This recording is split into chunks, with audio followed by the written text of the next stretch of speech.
Begin the current Daf, Masechta Shabbos Daf Yadalid, begins 7 lines down at the top of the Yomid. Our shiur is co-sponsored by Kalzich and Yecheskel, Torah Anytime, and Daf Achaim. May the shiur be a schus, or for Shalema, for Chayle Yisrael, everyone who's joining us, the scores of people online, both live and those that are on recorded shiur, may it be a schus. Some of the ideas we're going to be speaking about in today's Daf are the Yudches David, the 18 things which were enacted in the attic of Hanani ben Chizkiah, which we learned in the Mishnah, that a paison es truma. What that means to say is that these things become a sheni l'tuma. And we went through on the previous daf, we discussed what are some of these 18 things, which the Gemara in the next daf are going to go through what's the final tally of the 18 things. These items were things that were gzeirus, that they are a sheni, thus making truma into a shlishi. The first thing was if someone eats an oichel that's a rishon. So if he eats a rishon l'tumah, the person now becomes a sheni l'tumah, and thus making, although biblically that's not the case, and we're going to explain that at length in today's daf and the coming daf, that he does not become a sheni biblically, but rabbinically, and we're going to explain the reason why he becomes a sheni l'tumah, thus making truma into a shlishi. The second thing was if someone eats a sheni l'tumah, and we explained that on the top of the summit from the previous daf, that if someone eats a sheni, he also becomes a sheni. He's going like Rabbi Yeshua. The third thing was if someone drinks liquids that are tamei, he also becomes a shein l'tumah. We said if someone that went to the mikveh, which then after that he goes into a bathtub, into mayim shuvim, drawn water, he also becomes a shein l'tumah. The fifth thing we spoke about was that if a tahor person, a totally tahor person, if he pours mayim shuvim over himself, he also becomes tamei. With the sixth thing was a sefer Torah. If that touches truma, that's going to make it puzzle. It's going to make it into a shlishi. Thus, rabbinically, we're saying the sefer is considered like a sheni. The hayidayim, we said unwashed hands are considered as a sheni l'tumah. That's a well-known halacha that we wash our hands. Then the eighth item, which is the tful yom, ultimately, actually, the Gemara rejects it because it's a biblical halacha. It's not one of the 18 enactments that we're saying rabbinically, but initially the Gemara counts it as one of the things that if he had immersed himself that day because it was tummy and he didn't have sunset yet, for the remainder of the day, he's considered like a sheni l'tumah, and he's going to make truma, which could become a shlishi puzzle. That is a biblical halacha, but the Gemara the Bryce initially quotes it as one of the rabbinic enactments. The eighth thing is food items which became tummy by touching a tummy liquid, and our Gemara is going to discuss what type of tummy liquid are we discussing, that we have to say it's a rabbinic law, but if the liquids had become tummy from something else, which touched a food item, that food item is now going to be a shein l'tumah rabbinically, and thus going to make truma puzzle, which could become a shlishi. And the ninth one was kalim that became tummy from liquids, are also going to be considered rabbinically as a sheni. Now, some of the ideas we're going to specifically talk about in today's daf are the going in the order of the enactments. If someone eats something that's a rishon l'tumah, or someone eats a sheni l'tumah, so the case that's talking about is that really biblically a person cannot become a sheni. So what would be the problem? So the problem would be is that although the person could only become a rishon l'tumah, the thing is that if he's going to be eating a sheni l'tumah in his mouth, he might forget and drink truma, which the truma could become tamei from the food item, thus becoming a shlishi. And because of that concern, we said the person can be considered tamei, because we don't want him to be eating the tamei foods, because he might be drinking the truma liquids. And to avoid that, we said, look, if you eat tamei foods, you are tamei, and therefore that's going to avoid that problem. Additionally, we're going to be speaking about the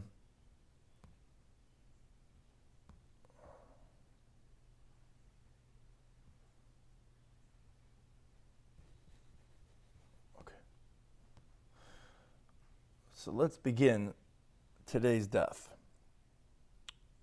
Okay, so we begin the current daf, 7 lines down at the top of the Yomid, on Daf Yadalim and Alf. The Gemara goes now and starts discussing, as we said, the Yudches Devarim, and the first two are regarding the food items that a person ate. So he said, Oichel Rishon, if someone ate a first degree level of tummy, Oichel Sheni, and he eats a second degree level of tumah. There was supposed to be a slide here somewhere, but I can't find it right now.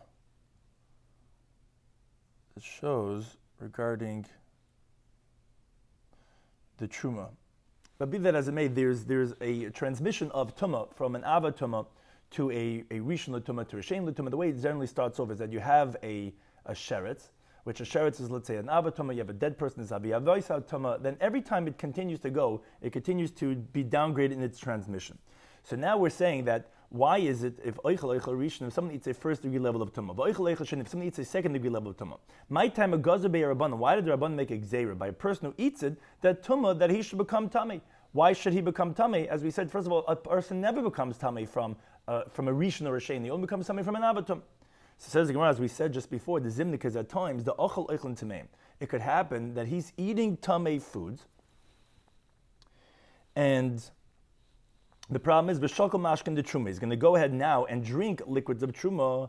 B'shadi lepuma. He's going to put into his mouth upasalahu. Now he's going to invalidate the truma that he's drinking. Now the Torah gave a prohibition that a person has to safeguard the tahara of the truma, as it says in the pasuk b'midbar yotches es mishmeres trumasai. So therefore, they made a decree by the man who's eating tamei foods. He should not become accustomed to have that tamei foods next to the truma that he's drinking. If we allowed him to go ahead and eat tamei foods, and we said, okay, everything is business as usual, then when he drinks the truma liquids, he might still be in the middle of eating. Sometimes a person drinks just to help the food go down. So therefore, to avoid that problem, rabbinically they said, although biblically you're not tummy, we said that you're going to be considered tummy so that it avoids the problem. Now, for sure, you're not going to drink truma liquids because you know that you're tummy. That's why we instituted that decree when you eat either a rishon l'tumah or shein l'tumah that you become. And we said the reason why by sheni is because you could have that with liquids, that liquids become a rishon. So therefore, we said that the person becomes a shein l'tumah and invalidates the truma. The next case is that of sheisem mashkin tameim. Someone drinks liquids that are tummy. Says the Gemara, my time goes rabban tumah. Why did they say over there also the same halacha of tumah? Says the Gemara, it's really the same thing. The zimnin d'shasa mashkin tameim. At times it could happen that a person is drinking tummy liquids. V'shakol, let's say a sheretz touched the liquid. So the liquid are tummy.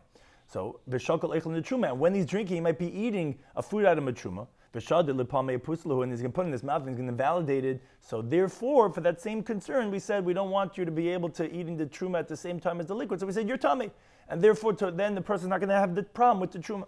Says the Gemara, Hainu hach. That's the same thing. Why are you counting that as one of the other 18 things? It's the same thing as when you're eating, that we don't want you to drink the truma liquids. So when you're drinking, we don't want you to eat the truma liquids. Isn't that the same thing?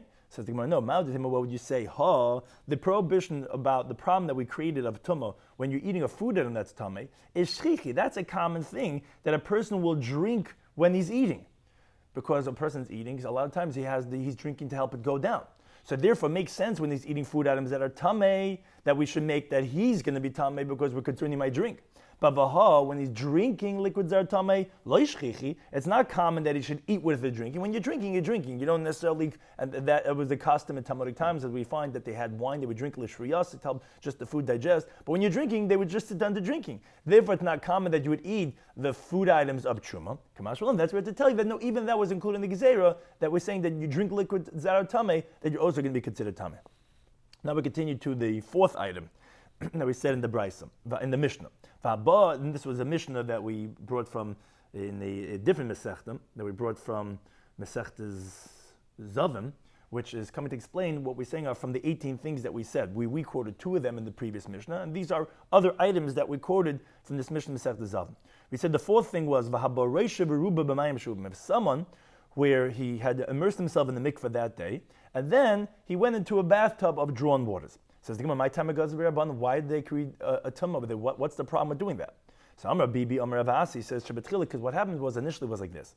Hayatayim, they would immerse themselves in the mikveh, but their mikvahs were b'mei ma'aris, were cave waters that were mechunasim, were gathered waters. As Rashi explains that for a kosher mikveh, it's enough to have 40 saw of gathered rainwater, except for a zav. A zav needs what's called mayim chaim, which are live waters, which are spring waters. But everyone else could get gathered waters. Now, the thing is, what happens when you have water that just gathers, usruchen, and it putrefies, it could be spoiled waters.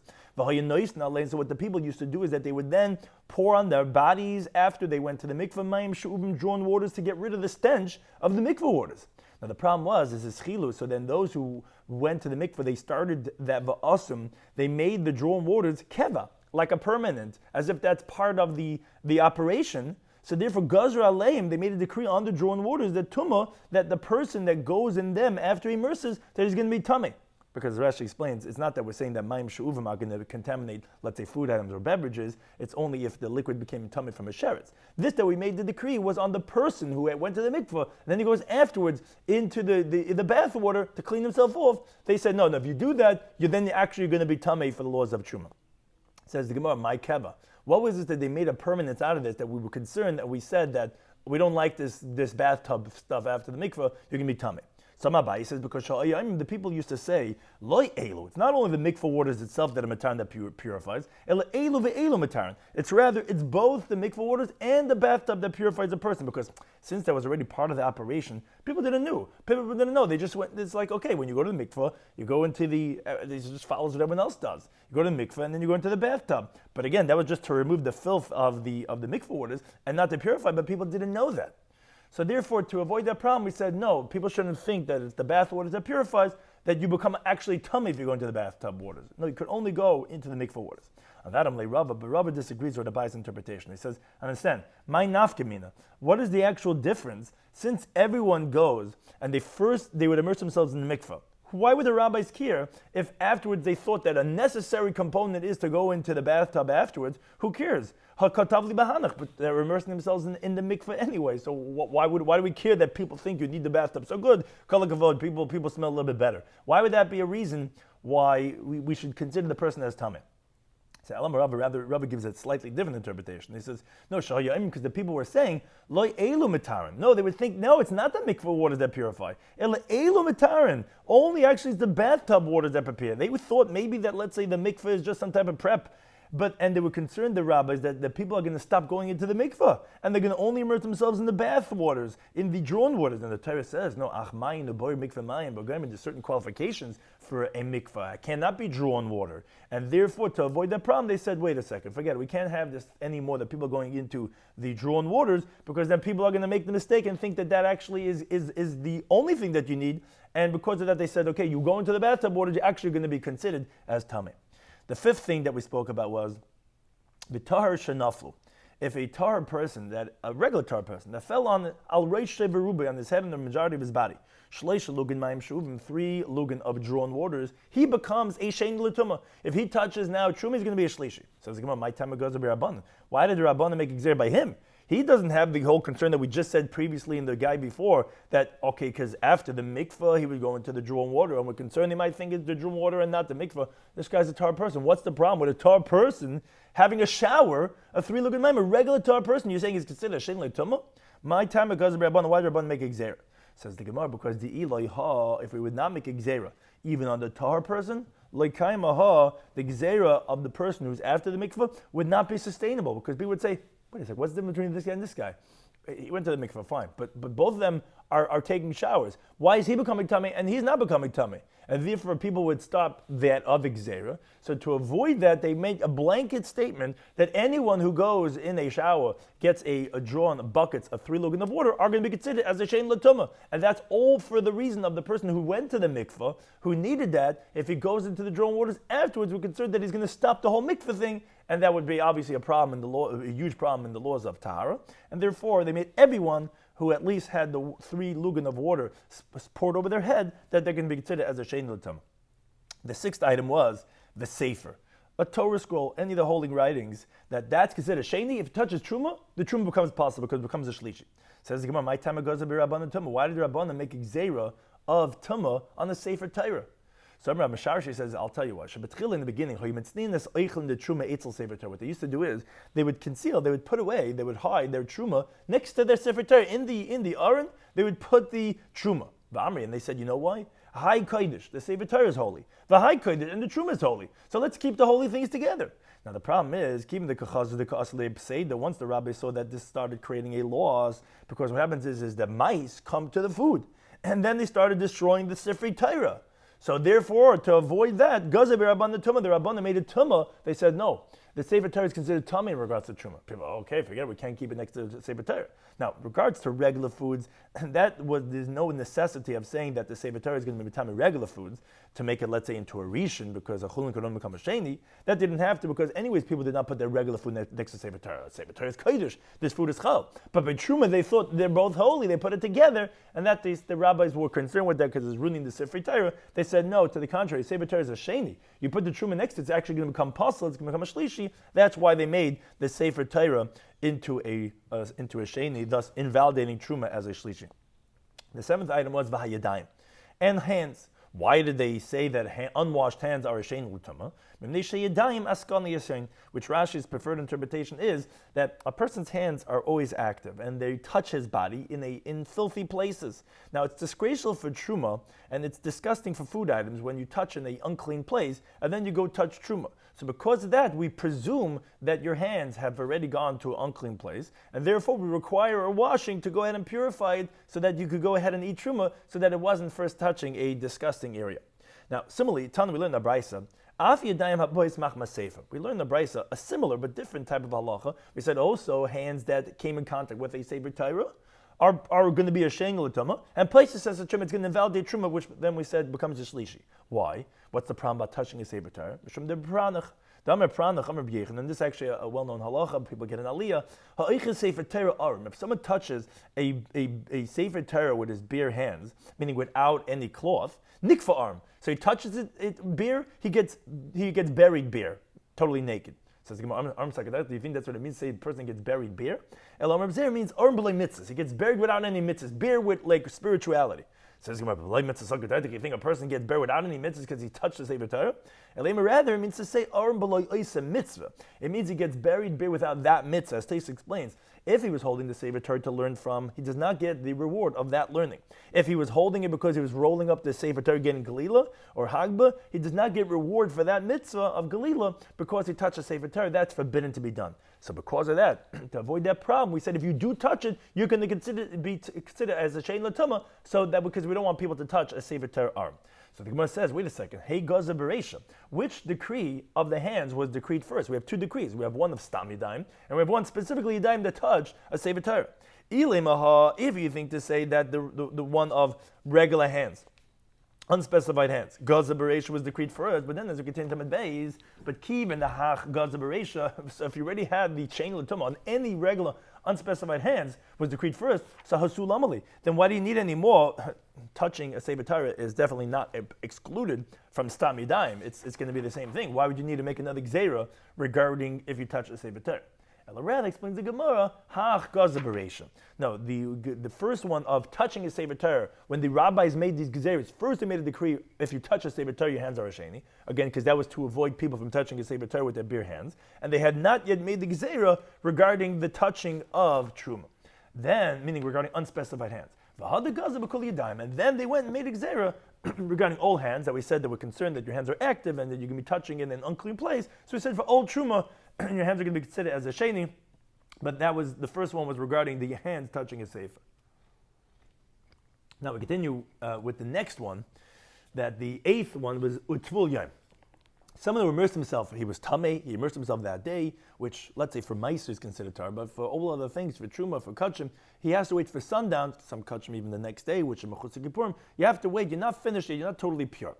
So the Gemara wonders, a tful yom, you're telling me that it's going to make a truma into a shlish? It means say that a person who immersed himself is rabbinically a sheni, but tful yom derais, so that's a biblical halacha. It can't be one of the 18 degrees, because the pasuk says mayikra.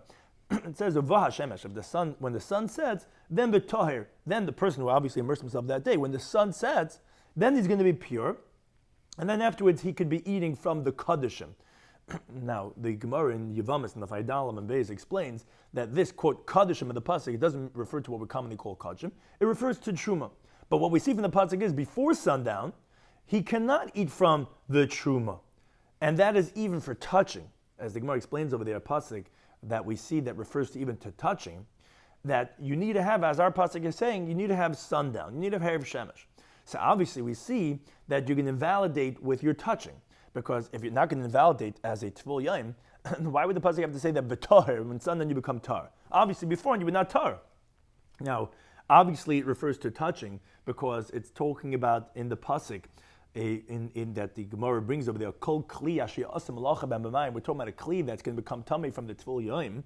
Now, a kli is obviously not referring to just eating, because there are differences actually in tumah of eating and touching. But obviously, a kli you don't eat, and it's tumah regarding touching. Now, but one thing we see from the pasuk is that it's going to make it pasul, not necessarily tummy, which that's the idea of a tvul yom. We know that he becomes a sheni, and that's, let's say, not like a rishon, because we don't see from the pasuk that he's tummy. We just see that he's not tahar. So that means to say he can make at least the truma into a shlishi, which would make a puzzle, not tummy, which if let's say you make truma into a sheni, it's tummy, because then they can make something else into a shlishi. But one thing is that we see that it is a tvul yom is a biblical law that he could invalidate truma. Says the Gemara, you're right, Sami Mekan Tvul Yom, you have to delete from here that one of the Tvul Yom who immersed himself that day, which Taisa says not from the Mishnah of the Zavim, rather from the counting of the 18 things, because it is a correct halacha. The Tvul Yom does make Truma to Shlishi. Just don't count it from the 18 things because it's not a rabbinically ordained halacha, it is a biblical halacha. Now we continue to the 9th thing. Oh, this was the slide I was actually looking for. But we're going to get to this in a moment. V'oichlin shenitmu b'mashkin. Regarding the 9th thing was a food item that became tamei from a liquid. So on that the Gemara is b'mashkin demai. So we're saying that a food item that became tamei from a liquid that's tamei, that food item is a sheni and it's going to make truma into a shlishi. That's one of the yudches dvarim. That's one of the rabbinic decrees. So the Gemara says, wait, b'mashkin demai. What liquid are we told about that the food item became tamei from? If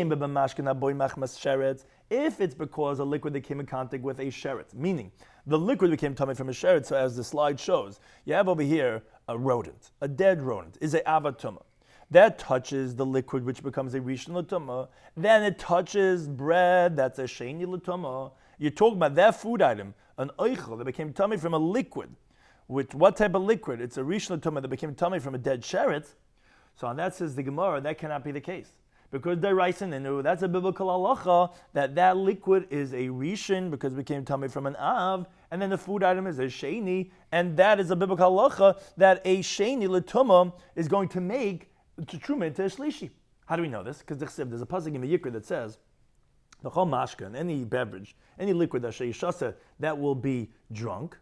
So it says there in the pasuk, b'chol kli, for in any vessel, that yitma it's going to become tamei. Now as Rashi explains, although the liquid in that pasuk is talking about that became tamei from the airspace of a kli cheres, how do we know that? Because the pasuk there is talking about kol asher b'toicha yitma mekol ha'eichel. In other words, if in that, let's say, oven, whatever earthenware vessel it was, in that oven there's food items or beverages, then we're saying that those things could become tamei. Now, those things are a sheni l'tumah because the sheret that falls into the oven, the sheret that falls into the oven the sheret is a av, the oven becomes a rishon, and the liquids inside become a sheni. If so, the food item that would touch that liquid, which the pasuk is talking about, would become a shlishi. Actually, that would not invalidate truma. What's the Gemara saying? That from this pasuk you see that this would be a biblical halacha that it would invalidate truma. It's not true. The food item that touched the liquid that became tummy in this pasuk, the liquid's actually a sheni, and the food item that touched would be a shlishi, actually would not make, because truma does not become a revi.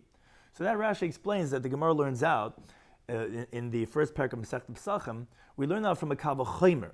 You're right. But with the case we're discussing here in the Gemara is that liquids that became in tummy directly from a sheretz, without a kli, is learned out from a kal v'chomer from the Gemara Masechet Pesachim. And therefore, since we know that a liquid can become tummy biblically from a sheretz, a dead sheretz, which as Taisa explains, meaning, although you generally say what's called dayalav mendin leis kanidin, if you're learning out the whole idea of liquids becoming tummy from a sheretz, you have to have sources. These are all either halacha, meishim, mesinas, or psukim, those of tamatara. How do you know liquid can become tummy from dead sheretz? You learn that from this pasuk. But this pasuk is only telling you if the dead sheretz falls into the oven, the sheretz is a av, the oven is a rishon, the liquid is a sheni, then the food item that touches the liquid is a shlishi. How do you know, how do you find the source that in this case that it could go ahead and make truma into a shlishi? Or how do you even see that a liquid could be a rishon to make a food item into a sheni to then make the truma a shlishi, which our Gemara is asking is a biblical halacha, is because once we know that liquid could become tummy from a sheretz, how do we know? Because it's a kal v'chomer. If liquid could become tummy from an oven that became tummy from a sheretz, for sure liquid could become tummy directly from a sheretz. Oh, so that's what Taisa explains. Once we have that biblical halacha, then even though generally you'd say daya, meaning all you see from the Torah's case is a liquid becoming a sheni, because there was another thing in the middle, which was a kli, But once we know biblically there is such a tumah, in the case of a liquid touching a sheretz, it has to be a rishon. You cannot have a sheretz, which is av, touching something which we know is going to become tummy, which is liquid, for it not to become a rishon, because an av touching the liquid is going to be a rishon. So therefore, in the case we're describing, not through a kli, although that's the pasuk, if the liquid is touching a sheretz directly, it becomes a rishon. The food item it touches becomes a sheni, because as Rashi says, as the Gemara elsewhere explains, the order of tumah has to be that a liquid can be mitam an oichel, or oichel can be mitam a mashke. Because the only way you could have a revi by kachim, which kachim is more severe than truma, it could become even revi, is you cannot have the same idea of tumah being mitam as something else. In other words, a food item cannot make the next food item, a liquid cannot make the next one. Rather, it has to be, and neither could food items and liquids be mitam a keli, because a kli only becomes tamid from the abatuma. The only way you could become to a revi of kachim would be like similar to what we're discussing, where the sheretz is an av comes into a kli, which becomes a rishon, which then touches a liquid, becomes a sheni, touches a food item, which becomes a shlishi, then touches a liquid. That's when you can become a ribib kachim. That's similar to the case we're discussing over here in the Gemara. But one thing is that we see that a liquid that touches a sheretz is going to become a rishon, and the food item is going to be a sheni, and therefore the truma is going to be biblically as a shlishi. So how could this be the rabbinic case? Ella rather says the Gemara, actually we're talking about b'mashkin haboin machmas yadayim. We're talking about that liquids touched hands before they were washed, which, as we just mentioned before, was one of the gzeirus, the rabbanan, that the hands are considered sheni. And as Rashi points out, not specifically regarding hands, just that the most common case, but anything that invalidates truma, which means say that thing is a sheni, is going to make, and this is a well-known halacha, and as Tais explains, this is actually part of this gezeirah de rabbanan, that liquids become a rishon. So therefore, as we have over here from Rashi, so the case is talking about that if you have a sheni l'tumah, that let's say whatever sheni it is, let's say hands or something else that's a sheni, that touches the liquid becomes a rishon, and that's the food item that we're talking about that came in contact with a tummy liquid, which now that food is only going to be rabbinically a sheni, because the liquid over here is also only rabbinically. That's where we're saying that the food item is going to be a sheni, which is going to make the truma into shlishi. Now, why did we say this? Why do we make this gezerah that we make the liquid into a rishon to then make the food item into sheni, to then make the truma into shlishi? Says Gemara, ugzerah, it's a rabbinic decree, mishum mashkin haboy machmas sheretz, because we're concerned about liquids that came in contact with a sheretz, where you could have liquids, as we just described before, that could be biblically a rishon, which would make the food item biblically a sheni, which would make the truma biblically into shlishi. So because of that concern that there are certain liquids that could be a biblical rishon, so we made these liquids, which are not even tummy, we made them into rabbinic rishon, so that you don't confuse it with the biblical rishon. Now, why is this that we made a whole gezerah that every liquid always becomes a rishon l'tumah, which is a well-known halacha, which is based on like this halacha that we're saying from the Yud Ches Dvarim? Why don't we say this only by food items? We should say that any food item that came in contact with any food item should be considered as rabbinically as a rishon, because it might have came in contact with a sheretz. Same thing like the liquid. So on that says Rashi, though the Rabbanu are more stringent regarding liquids, and that's the case we're discussing over here, is because they're more susceptible to tumah, because liquids do not need to have a preparation stage to be able to become tumah. In contrast to food items, you have to first put in contact with one of the 7 liquids to make it susceptible and vulnerable to tumah, so they're not as easily accessible to tumah. So there we weren't concerned, but liquids could easily become tumah because they don't need any preparatory stage. So therefore we said that if it touches even something that's just a sheni l'tumah, we made rabbinically that this liquid, although it's not becoming tummy, it's going to be considered as a rishon l'tumah, and therefore then the food item that touches a sheni and the truma that touches that is going to be shlishi. Then the 9th case, or really was the 10th case, but we took out that of Tful Yom, was v'hakelim shenitmu b'mashkin, which is the same idea, not food item that became tummy from liquids, but vessels that became tummy from liquids. The vessel that came in contact with tummy liquids are going to be rabbinically invalidating truma, making it into a shlishi. Now, this is going to be different.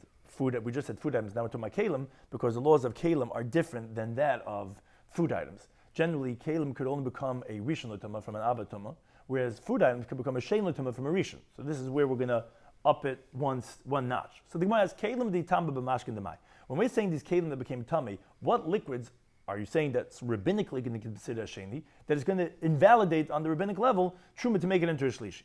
If you think it's from the liquids of Izav, Izav is a male that has a certain discharge from his male member. So he becomes a Zav. Now, any liquid that comes out of his body, whether it be his spit or his ziva discharge or his urine, is going to be a halachic tumah. And if you're saying that it's that liquid that then touched the vessel, that's a biblical halacha. Like it says in the pasuk in Vayikra. It says if a zav is going to spit on a Torah person, the pasuk says that the Torah person has to wash his clothing. Obviously, that's an avatuma. His spit is an avatuma because a person or garments only become tummy from an avatuma. And that includes all other liquids from his body, because we learned it from the pasuk over here that talks about his spit. Just like spit first has to gather and then it comes out, so to anything that gathers and comes out, like his urine, is considered an avatuma, which the Gemara just continues when it says b'chiyar kazav b'tahar. So the Gemara makes a drasha, even mashe biyad tahar, even what's in the hand of the tahar person, timesilach I made it impure, which Rashi says really the Gemara does not have to bring this over here, because actually this is the source. The Gemara says it needs of Nunheim and Beis, that you learn out that even that there's a tumah of masa, someone's even just carrying the spittle of a zav, then the person is going to be tummy, which is, even if it touches just what's in his hand, let's say this pencil I'm holding, if his spittle would touch the pencil, I would be tummy because I would be carrying it, even if I'm not touching it. That's what it says, v'chiyar kazav bitar. It doesn't even mean touching me, even what's in the tar, even what's in his hand. But that's not necessary, because we're not talking about the tumah maseh, we're talking about that of maga. But one thing is, you see from the pasuk that if the liquid of a zav is considered an avatuma, so if that touch a keli, of course the keli is going to be rishon. So of course it's going to make the truma possible. That's a biblical halacha. Why would you have to say that that's a rabbinic law? Ella rather says the Gemara, we're talking about b'mashkin haboin machmas sheretz. We're actually talking about that liquids became tamei from a dead sheretz, which those liquids are not an avatuma. They're even a rishon l'tuma. And now, as we said, biblically, a vessel, that's what's different than the previous halacha of food items that came in contact with tummy liquids. Hey, a kli cannot be makabel tumah biblically unless it's from an avatuma, as a brayso teaches in Pesach Nefchav Medalef. That it says you would think that all vessels will become tummy from the ear space of a kli cheres. That's what the pasuk says. We referenced this earlier, just before. Mikala eichel, from all food items that are in the vessel, in the let's say the earthenware oven that a dead sheretz fell in, that then the food items, the pasuk says, can become tummy, which that tells me only food items, but another vessel inside would not become tummy. Why? Because the sheretz is an av, the oven is a rishon. A vessel cannot become tummy from a rishon, only can become tummy from an av. So obviously, the kli is not going to become tummy and then be metame anything further, for sure, if it's for sure regarding the food items and beverages. But that's what the Gemara says, ugizera. But that's a rabbinic decree. The Rabban decreed that it should invalidate regarding truma. Why? Mishmashkin de zav, because of a concern regarding a zav and a zava, which they are an avatama. We said that their liquids are considered biblically tamei as an av. If those liquids touch the vessel would be as a rishon l'tuma. Then, of course, if it touched truma, it would invalidate it. So rabbinically, they went ahead and they said, okay, even a liquid that's not an avatama, a liquid that's a rishon because it touched a sheretz. Now again, biblically, that cannot make a vessel tamei. Rabbinically, we said that rishon is going to make the vessel into a sheni, thus making it the truma into a shlishi. Why? The biblically cannot become, because we're concerned for the other case when it's not a rishon, when it is avatama. How can we have liquids that avatama? That of a zav. And as we said, by liquids we're more concerned, and therefore we went ahead and we made this tamei. That's why that was the ninth one. That was the end of the list that we quoted in the previous Daf regarding the 9 things from the Yud Ches Dvar.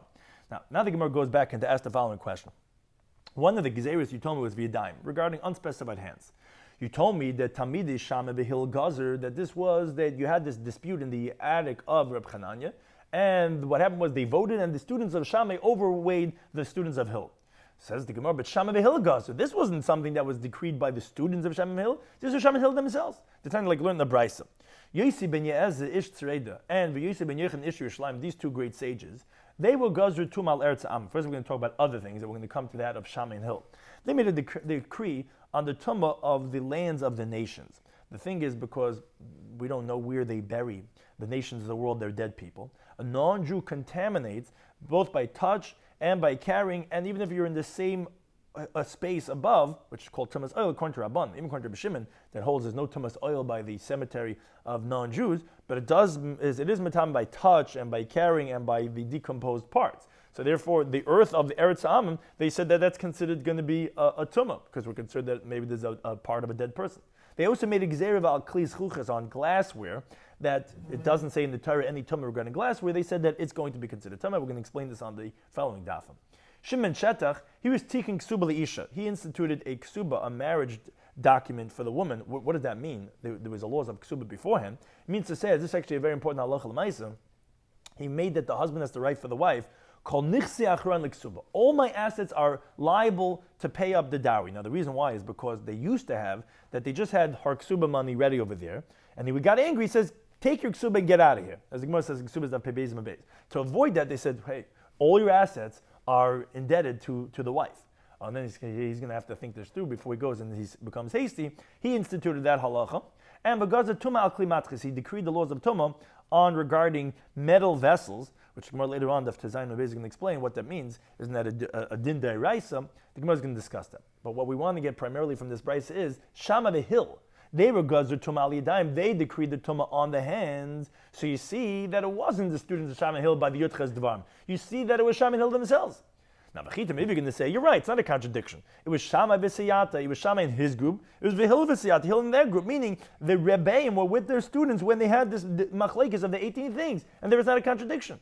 On that, the Gemara says, but V'am Rabbi Yehuda Meshmuli says, Yutches Dabar Gazru, those 18 things that they made the Gzeira, U'b'Yutches Nechelku, and these 18 things they had disputed, meaning they initially had disagreed regarding them. It's just that, like we said, they counted and found out that Bishamai were the majority, and that was the time that Bishamai got the upper hand, and then we ruled like them. Now the problem is, regarding Hill and Shammai, they only disagreed in 3 places, which the Gemara is going to explain what are those 3 places. The Amar Avuni says, in 3 places they disagreed, but Sulai, they didn't disagree in any other places. So how can you say that it was Shammai and Hill with their students, because we see it was the students, we see it was them, but it can't be, because we said that they disputed it first, and Shammai Hill only disputed in 3 cases, not in these 18 cases. Now Bechita, maybe you're going to say, oh, it's not difficult, because it was actually in 2 different phases. Yes, they decreed and they decreed. And yes, by Shammai Hill they didn't disagree, and the students they did disagree. How so?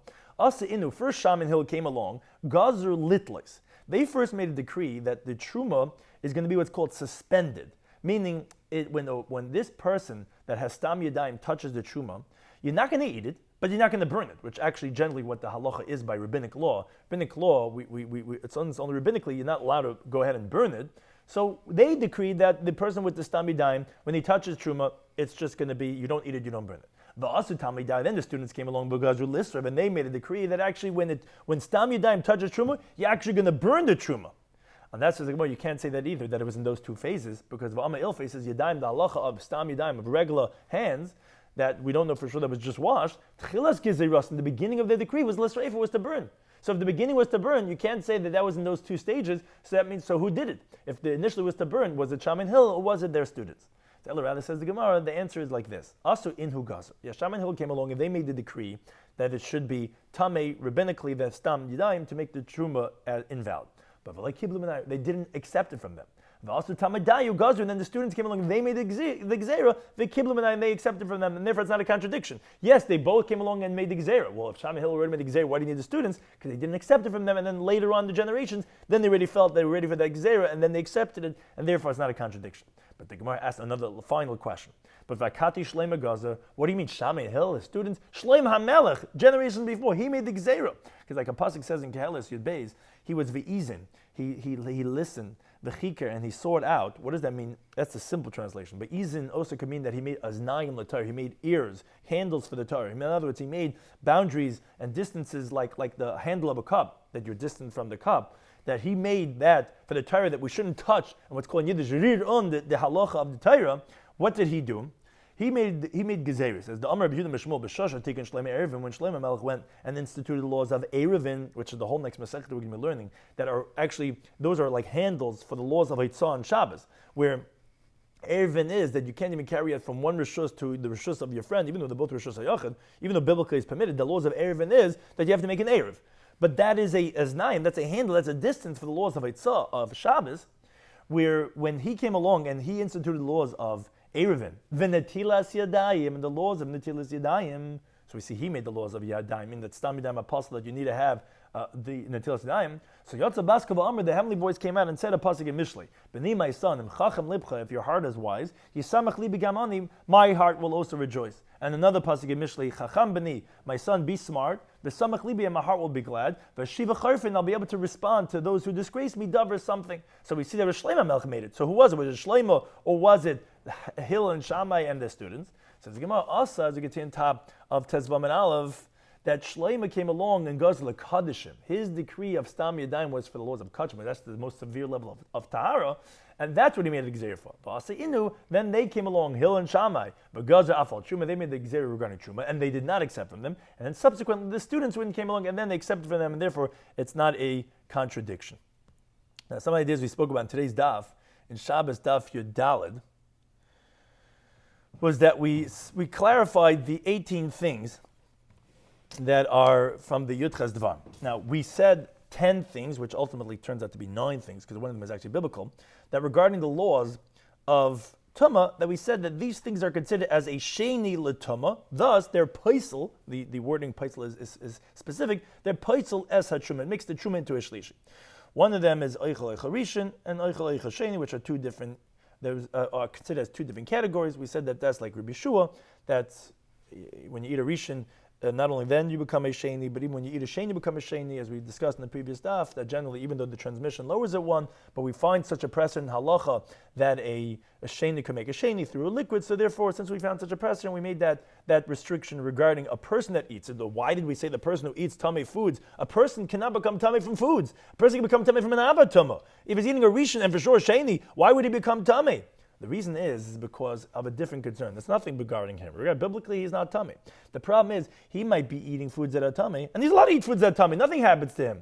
The problem is, as you're eating foods that are tummy, you might decide to drink a liquid of truma. The problem is that truma could become a shlishi.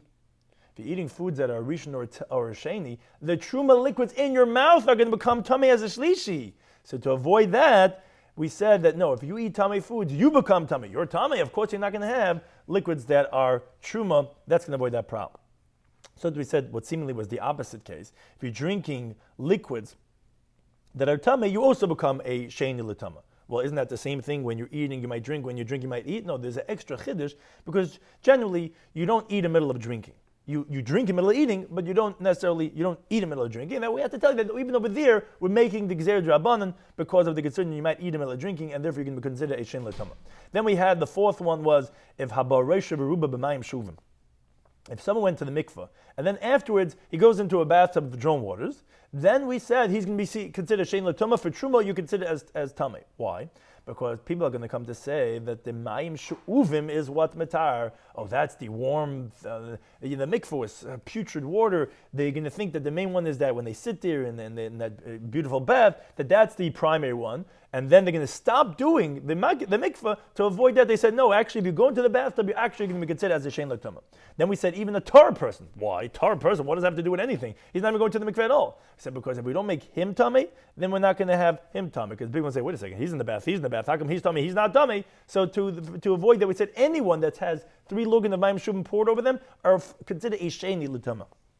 We said that a sefer is considered Shein L'Tumah. The reason for that is because they would put Kodesh, Eitzel Kodesh. They would put the Truma in the Aron Kodesh near the sefer, and they said both are holy. Problem is that the mice started coming, eating up the Truma, and they started ruining the svarm. So because of that, we said that it's considered as a Shein L'Tumah, and people are not going to put Truma anymore because it can become a Shlishi. And we said that Stam Yadayim, regular hands we consider as a Shein L'Tumah. The reason for that is because hands are always moving around and very likely touched in unclean place in a person's body. And that's very inappropriate for Truma to be touched like that, which are considered holy things. And therefore, we said that you're going to have to wash your hands. Why? Because we're considering your hands as a Shein L'Tumah. Now, before that, we said there was a different decree because if you came in contact with a sefer, what's that? Why do we say if you touch a sefer, your hands considered Shein L'Tumah? Because we don't want people touching a sefer beer. As we see, if you touch a sefer Torah beer, you get buried without that mitzvah, because it's inappropriate to touch a sefer Torah beer. So therefore we said that you consider sheni. That was obviously before Stam Yadayim, because if Stam Yadayim or Tumah, you don't need to say specific regarding a sefer. The eighth thing was a Tful Yom. Now, ultimately, the Gemara says Tful Yom is not one of the 18 things because although, yes, the halacha is that a Tful Yom, someone was tummy, when immerse himself that day, if he's going to touch Truma, it's going to make it into Shlishi, but that's a biblical halacha that a Tful Yom, as we brought from a pasuk, as we explained this, we learned that from a Kal V'Chomer, but what happens is that, actually, no, the Tful Yom is not the Kal V'Chomer case, that's just Vah Hashemesh V'Taher, that after the sun sets, that he's considered tar, which means to say that obviously on some level he's going to make the Truma that he's touching into a Shlishi, so therefore, that's a biblical halacha, that's not one of the 18 things. Then we said number 9, which is really number 8, is food items that became tummy from a liquids. Now we said, if those liquids came in contact with a sheretz, and then that touched a food item, that cannot be the rabbinic halacha, because the sheretz is an av.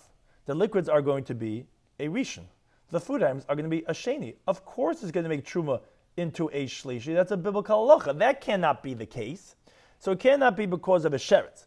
Rather, it's talking about machmas yadayim. Now, yadayim are a sheni. Now, if that touches a liquid, so what's it going to make the liquid into a shlishi? So how is it going to make the food items into a what? Into a revid? That's going to make what's going on over here?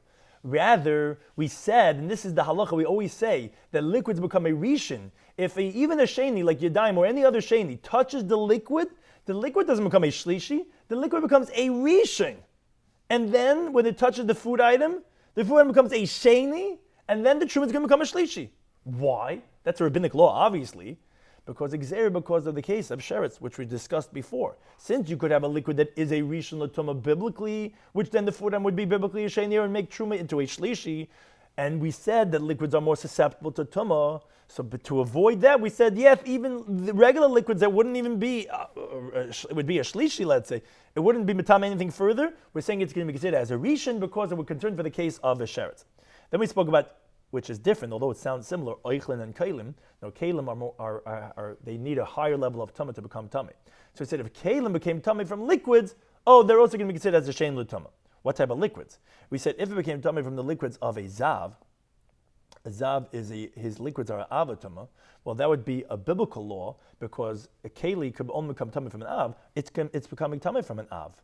So of course the keli is going to be a rishon, and then it's going to make the truma puzzle because obviously the truma is becoming a sheni now. So rather we said the case is talking about that actually it's liquids from a sheretz. So a dead sheretz is an av, and then the liquids are what? A rishon. The problem is a keli cannot become tummy from a rishon. Rabbinically, we said it is going to be tummy. Why? We're making it rabbinically as a sheni and therefore it's going to make the truma into a shlishi rabbinically because we're concerned because of the mashkin of a zav. Since you could have a keli becoming tummy from a liquid, when a zav, let's say, spits on the person, which everyone's concerned about spitting now. If you had the case of spitting by a zav, which is the case of the pasuk, onto the keli would biblically be considered a rishon. And because of that case of the zav, we said even a liquid of, let's say, a sheretz would also make it rabbinically tummy. We concluded by saying one of the cases was the tumah of yadayim. We said, wait a second, the Talmidei Shammai Hill, which is the case of the 18 things, they said it, but isn't it Shammai and Hill who made the gzera? So that's the Gemara says, they made it the gzera first, but loy kiblu. Now, neither could you say that the Shammai Hill, they first said litlois, and then the students said lisreif, because we said that tchilas gezerah was lisreifa. So obviously, it was initially said lisreifa. Rather, is that, yes, Shammai Hill made the gezerah first, and they were not makabel from them. Then the students came along and were makabel. Shloimo Melech, he made the gezerah. He made it only for Kaddishim, and he also made a rabbinic law of Erevin, and then the students came along, then Shammai Hill made it for Truma, they didn't accept, and then the students came along and said it, and then they did accept. Those are the 9 out of the 18 things of the Yud Ches Dvarim, which we're going to continue on the next Daf, discussing the 18 things. So thank you to anytime for hosting us and YouTube Live.